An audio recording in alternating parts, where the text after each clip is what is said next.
હર હર મહાદેવ। આપ સૌમાં રહેલા શિવ તત્વને મારા વંદન।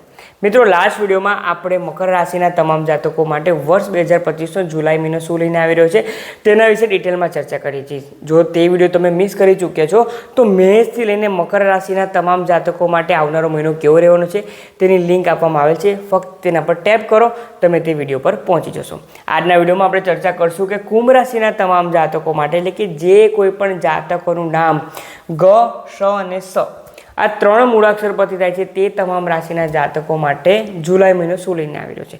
તો કુંભ રાશિના તમામ જાતકો મહિનાની શરૂઆતથી તો જો તમે જોઈએ તો આ પ્રમાણે કુંભ લગ્નની કે કુંભ ચંદ્ર રાશિની કુંડળી બની રહી છે। તેના આધારે તમારી જન્મપત્રિકાના ફર્સ્ટ હાઉસમાં રાહુ દેવતા વિરાજમાન છે, ત્યારબાદ ફોર્થ હાઉસમાં શુક્ર દેવતા, ફિફ્થ હાઉસમાં સૂર્ય અને ગુરુ જીવ આત્માની યુતિ છે। તમારી જન્મપત્રિકાના છઠ્ઠા સ્થાનમાં બુધ દેવતા વિરાજમાન છે, મંગળ અને કેતુની યુતિ સપ્તમ સ્થાનમાં વિરાજમાન છે। આ પ્રમાણે તમારી જન્મપત્રિકા બની રહી છે જુલાઈ મહિના દરમિયાન। ત્યારબાદ જો મહત્વના રાશિ પરિવર્તન વિશે ચર્ચા કરીએ તો 16 જુલાઈના રોજ સૂર્ય દેવતા કર્ક રાશિમાં ગોચર કરી રહ્યા છે, એટલે કે સૂર્ય દેવતા તમારી જન્મપત્રિકાના 5મા સ્થાનથી 6ઠ્ઠા સ્થાનમાં જઈ રહ્યા છે। ત્યારબાદ શુક્ર દેવતા 26 જુલાઈના રોજ મિથુન રાશિમાં ગોચર કરી રહ્યા છે, કે જે 4થા સ્થાનમાંથી 5મા સ્થાનમાં ગોચર કરી રહ્યા છે।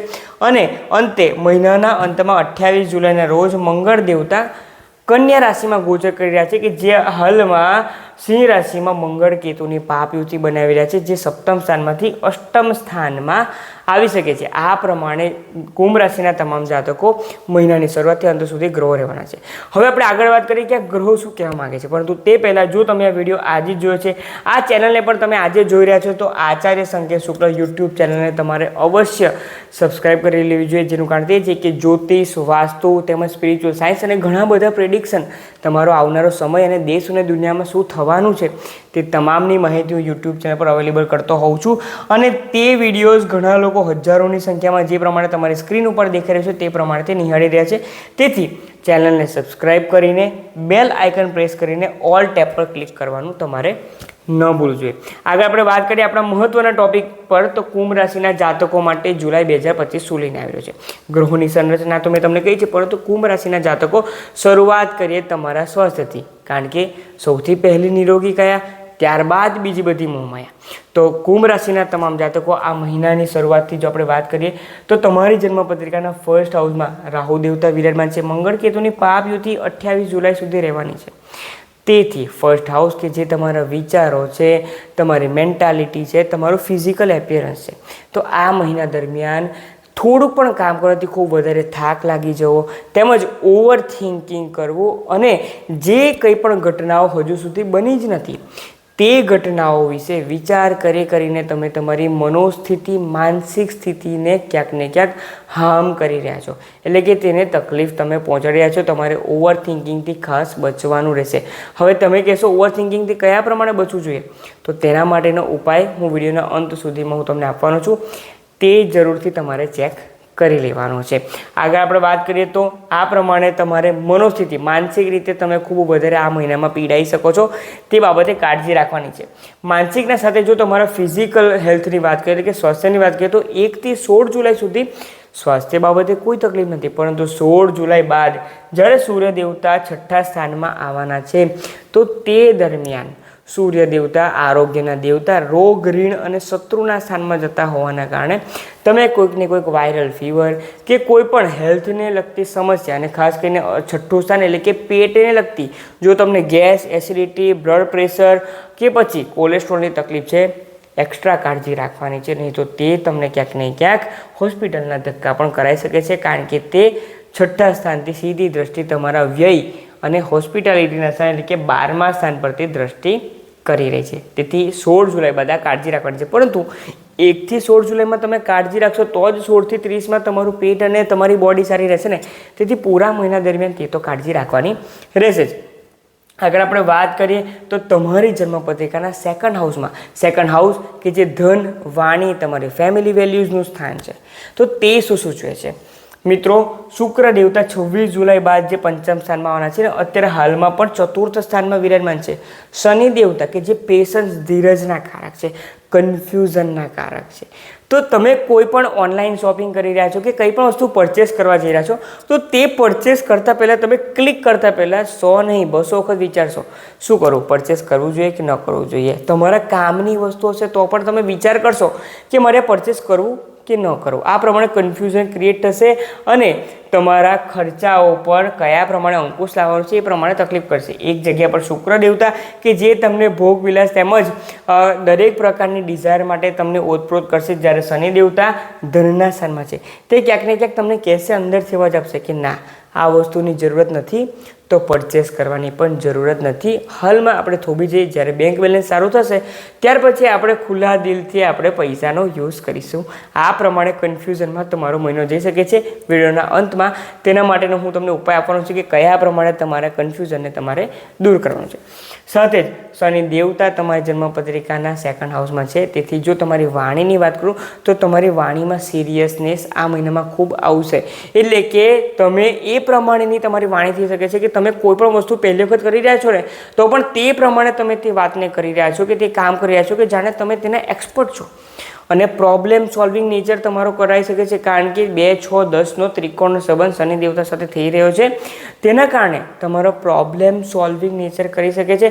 તમે જાતે તો કામ કરશો, બીજાનું પણ કામ કરવામાં મદદરૂપ થશો અને તમારા થકી જ બીજા લોકોના કામ નીકળવાના છે. તેના માટે તમને વાહવાઈ મળશે, પરંતુ તમે કહેશો કે હું તો પહેલી વખત કરી રહ્યો છું, મને મળી રહ્યું છે તો હું શું કરવા ના લો.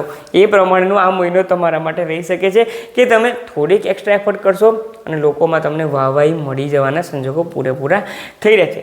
સાથે જો આ મહિનામાં એક સૌથી મહત્વપૂર્ણ વાત મનોસ્થિતિ અને તમારા હેલ્થ બાદ જો આપણે ધ્યાન રાખીએ તો મંગળ કેતુની યુતિ સપ્તમ સ્થાનમાં થઈ રહી છે. સપ્તમ સ્થાન તમારા સ્પાઉસનું છે, તમારા પાર્ટનરનું છે. તો પહેલાં આપણે બિઝનેસની વાત કરીએ. બિઝનેસ પાર્ટનર સાથે ક્યાંક ને ક્યાંક નાની મોટી વાતે મતભેદ, મનભેદ, મિસઅન્ડરસ્ટેન્ડિંગ ન થાય તેની કાળજી રાખવાની છે, કારણ કે આવનારા 18 મહિનામાં રાહુ અને કેતુ કે જે 1st અને 7th હાઉસમાં છે તેના વિશે તેના થકી શું થવાનું છે તેના માટેનો ડિટેલ વિડીયો ડિસ્ક્રિપ્શન બોક્સમાં છે. રાહુનું કેતુનું તમે ટ્રાન્ઝિટ ચેક કરી શકો છો તમારી રાશિ માટે, અને ત્યારબાદ તમે આગળ શું કરવાનું છે તે તમે જાણી શકો છો.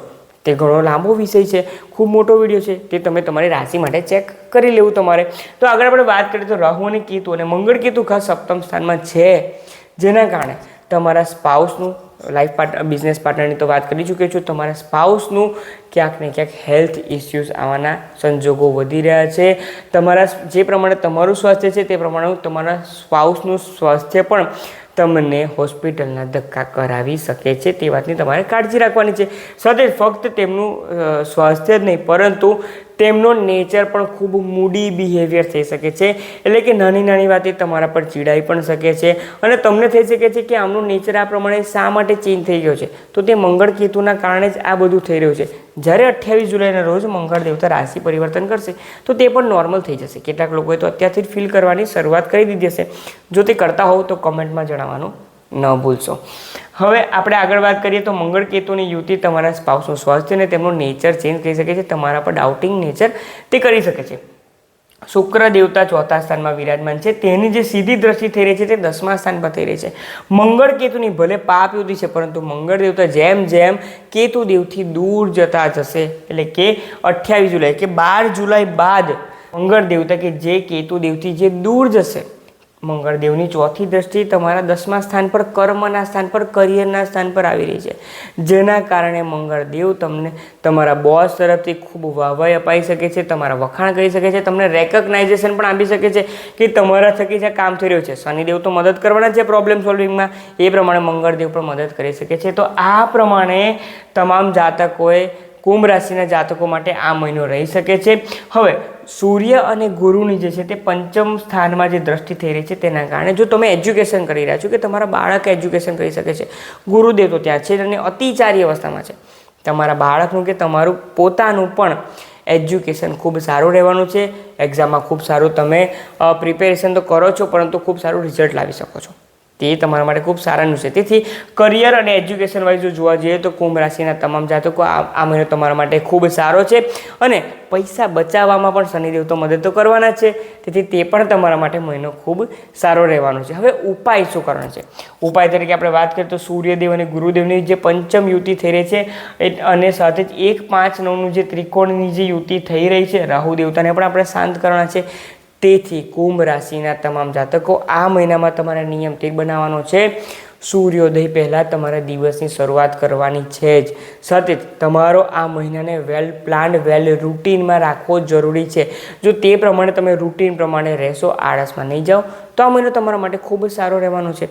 હવે જો બીજા ઉપાય વિશે વાત કરીએ તો ગુરુદેવ એટલે કે તમે દરરોજ સવારે અડધો કપ કાચા દૂધમાં ફક્ત ચણાની દાળ, મગની દાળ અને હળદર, આ 3 વસ્તુ કે તેમાંથી કોઈ પણ એક ધાન્ય ભેગું કરીને પૂરા મહિના દરમિયાન જો મહાદેવ પર અભિષેક કરશો તો ગુરુદેવના તમને આશીર્વાદ મળશે અને તેના કારણે બાકીના ગ્રહોની જે અનિષ્ટ જે ઘટના થવા જઈ રહી છે તેમાંથી તમને ક્યાંક ને ક્યાંક તે સેફગાર્ડ કરી શકે છે. હવે જે લોકો વિદેશમાં છે, જે લોકો દરરોજ મંદિર નથી જઈ શકતા, તો તેમણે હંમેશા દરરોજ સવારે તમારા ઘરમાં જે શિવલિંગ હોય તેના ઉપર આ પ્રમાણે મહાદેવ પર અડધો કપ કાચા દૂધમાં ચણાની દાળ કે મગની દાળ કે પછી હળદર ભેગું કરીને તમારે મહાદેવ પર અભિષેક કરવાનો રહેશે. અને જે કંઈ પણ પાત્રમાં તે દૂધ અને હળદર મિશ્રિત જે દૂધ ભેગું થાય છે તેનું તમારે ઘરની બહાર નીકળીને કોઈ પણ નાના કુંડામાં કે પ્લાન્ટ્સમાં ચડાવી દેવું. અને તે હોવું જોઈએ ઈસ્ટ ડાયરેક્શનમાં. ઈસ્ટ ડાયરેક્શન તમે જો ચડાવી દેશો તો તે તમને ખૂબ શુભકારી સાબિત થઈ શકે છે. તો આ પ્રમાણે કુંભ રાશિના તમામ જાતકોને માહિતી શેર કરવાનું ન ભૂલશો. જો માહિતી પસંદ આવી હોય તો કમેન્ટ્સમાં પણ તે તમે જણાવી શકો છો. તમારી સારી કમેન્ટ્સની હું રાહ જોઈ રહ્યો છું અને તમને રિપ્લાય પણ આપવા માટે હું તૈયાર જ છું. તો તમામ કુંભ રાશિના ફ્રેન્ડ્સ અને ફેમિલી ગ્રુપના જાતકોને માહિતી શેર કરો. નેક્સ્ટ વિડીયોમાં અંતિમ રાશિ મીન રાશિના જાતકો માટે વર્ષ 2025નો જુલાઈ મહિનો કેવો રહેવાનો છે તેના વિશે ચર્ચા કરશું. આપ સૌમાં રહેલા શિવ તત્વને મારા વંદન. ઓમ નમઃ શિવાય.